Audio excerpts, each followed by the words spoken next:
no Alerta Geral. Bate-papo político com os jornalistas Luzenor de Oliveira e Beto Almeida.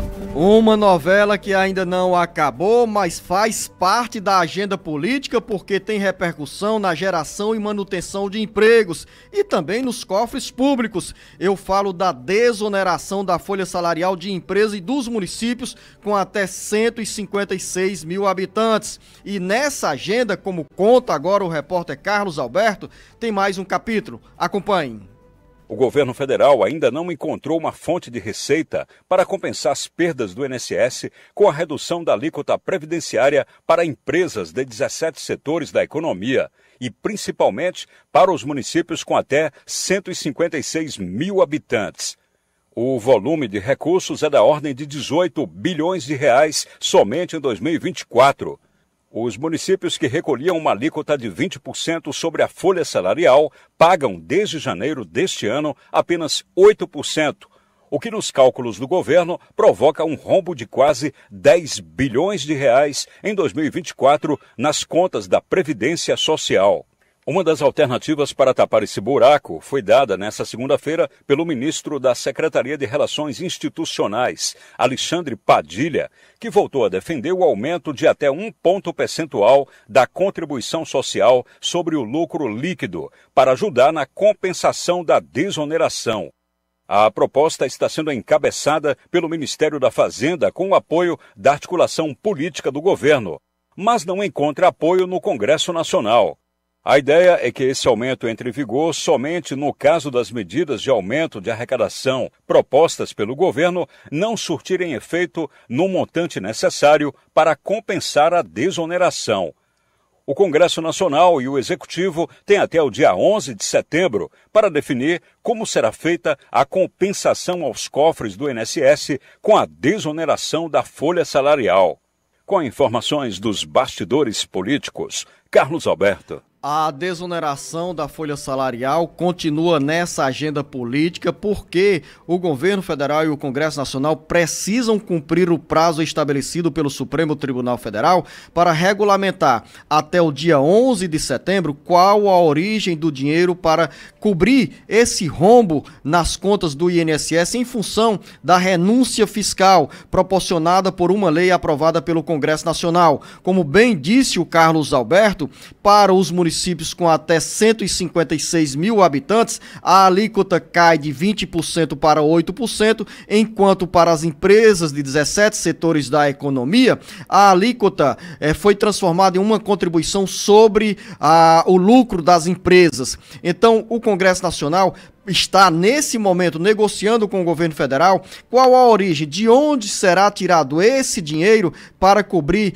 essa receita que vai fazer falta, que está fazendo falta naturalmente, aos cofres da Previdência Social. A estimativa, o cálculo, a projeção para 2024 é que essa renúncia, ou seja, o que o governo federal deixa de arrecadar com a alíquota cheia da Previdência Social, tanto das empresas quanto dos municípios, chegue a 20 bilhões de reais em 2024, para os trabalhadores, para os sindicatos, para as empresas e para os municípios com até 156 mil habitantes.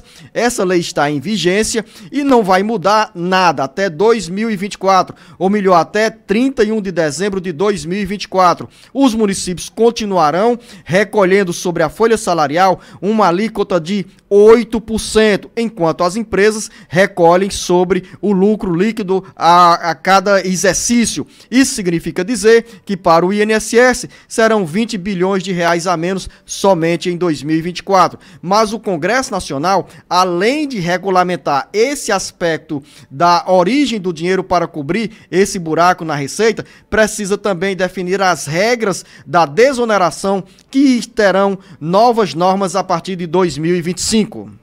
Pois é, jornalista Luzenor de Oliveira, então esse debate que está sendo travado não tem mais implicação na vida das empresas e dos municípios nesse ano de 2024. É uma questão que diz respeito mais aos cofres da União, ou seja, aos cofres do governo federal? É por aí, Marcos Furlan, porque para os municípios e para essas empresas, como eu falei, como bem disse o Carlos Alberto, as regras estão valendo, ou seja, os municípios com até 156 mil habitantes, as empresas, 17 setores da economia, são beneficiadas com a desoneração em 2024. Essa regra que está sendo discutida no Congresso Nacional vai valer a partir de 2025. Em 2024, temos aí, no caso das empresas e dos municípios, a agenda fechada, tranquila, com motivos para comemoração entre os prefeitos das cidades brasileiras que têm até 156 mil habitantes, contribuindo menos para a Previdência Social. Esses cálculos sobre a renúncia fiscal têm muitas vezes contradições e se de um lado os municípios calculam que os benefícios da desoneração salarial chegam a 10 bilhões de reais somente dos municípios, para as empresas o governo calcula que essa renúncia é ainda maior. Vamos continuar falando sobre a agenda política que sai de Brasília e tem reflexo na vida dos brasileiros, como, por exemplo, a história das apostas online, das apostas esportivas, que geram um prejuízo imenso para as classes sociais D e E, com parte do orçamento doméstico sendo comprometido com a jogatina. Quem tem detalhes é o repórter Sátrio Salles. As empresas que atuam no segmento de apostas online fazem a festa no Brasil, movimentam bilhões de reais a cada mês, deixam lucro no exterior e geram ainda mais o empobrecimento da população. Os números são realmente preocupantes. Um estudo da empresa PwC Strategy do Brasil Consultoria Empresarial Limitada, ligada à multinacional de auditoria e assessoria PricewaterhouseCoopers, aponta que o gasto com apostas esportivas em plataformas online, as bets, está impactando o consumo de mercadorias e serviços, sobretudo das classes socioeconômicas de menor poder aquisitivo, afetando a percepção da melhoria da economia brasileira, como o aumento da renda, do crescimento da ocupação e o controle inflacionário. Os gastos com apostas, de acordo com esse estudo, já superam produtos pessoais e começam a impactar o orçamento destinado à alimentação. O estudo aponta que esse desvio de recursos para as apostas exerce uma pressão considerável sobre a demanda por produtos essenciais, afetando a dinâmica da economia de uma forma geral. Segundo o advogado Gerson Charchat, da PwC Strategy do Brasil, em 2018, as apostas representavam 0,27% do orçamento familiar das classes D e E. Hoje, esse percentual saltou para 1,98%, quase 4 vezes maior do que há 5 anos, enquanto os gastos com lazer e cultura diminuíram de 1,7% para 1,5% do orçamento doméstico. A pesquisa aponta que os gastos com alimentação se mantiveram estáveis. As apostas esportivas em plataformas explodiram no Brasil após a Lei 13.756 ser aprovada pelo Congresso Nacional e sancionada pelo então presidente Michel Temer no final de 2018. Daquele ano a 2023, os gastos com apostas aumentaram 419%.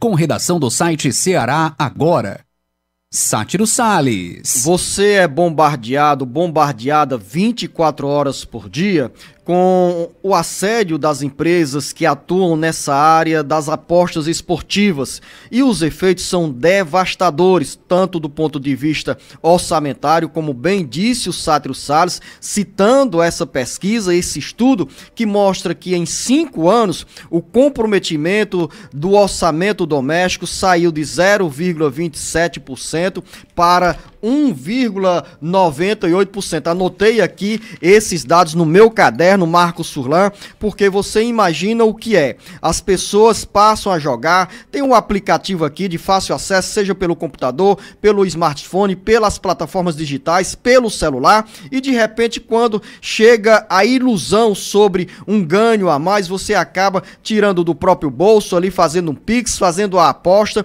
e vai alimentando esse sonho, a ilusão. De repente tem gente comprometendo parte do dinheiro que é destinado à alimentação com os jogos. Nós temos acompanhado muitos depoimentos sobre pessoas que deixam de pagar o aluguel da casa, o aluguel do imóvel, deixam de pagar o colégio da criança ou o plano de saúde porque simplesmente se sentiu atraída pelos jogos online e acabou fazendo aquela fezinha e comprometendo ao mesmo tempo o orçamento doméstico. É uma pena, Marcos Furlan, essa situação que tem implicação não apenas do ponto de vista econômico, financeiro, mas também social e mental. Afinal, diante de tanto assédio das apostas esportivas, as pessoas acabam criando um ciclo de dependência e o vício gera um problema sério no convívio familiar, no convívio social. É uma verdadeira tragédia que o Brasil vive nessa área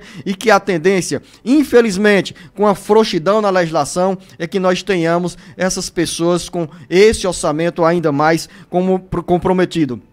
É triste porque a gente acompanha não apenas depoimentos de quem se tornou viciada nesses jogos, nessas apostas esportivas, e o assunto virou um tema da área da saúde mental e voltou nesta semana ao Congresso Nacional com debates, com a discussão sobre ações que podem ser adotadas para diminuir os efeitos da jogatina, das apostas esportivas na vida dos brasileiros. Jornalista Luzenor de Oliveira, é preocupante porque é uma boa parte do dinheiro da população passando para outra mão e sem um retorno garantido, né? Não tem garantia de nada. Sem um retorno, Marcos sem nenhum Furlan, investimento. Sem um investimento e comprometendo, olha só, parte do dinheiro que era utilizada no lazer e também na alimentação. E o mais grave, Marcos Furlan, para a gente finalizar essa conversa, porque o jornalista Beto Almeida está a fim de falar, o mais grave é que esse dinheiro da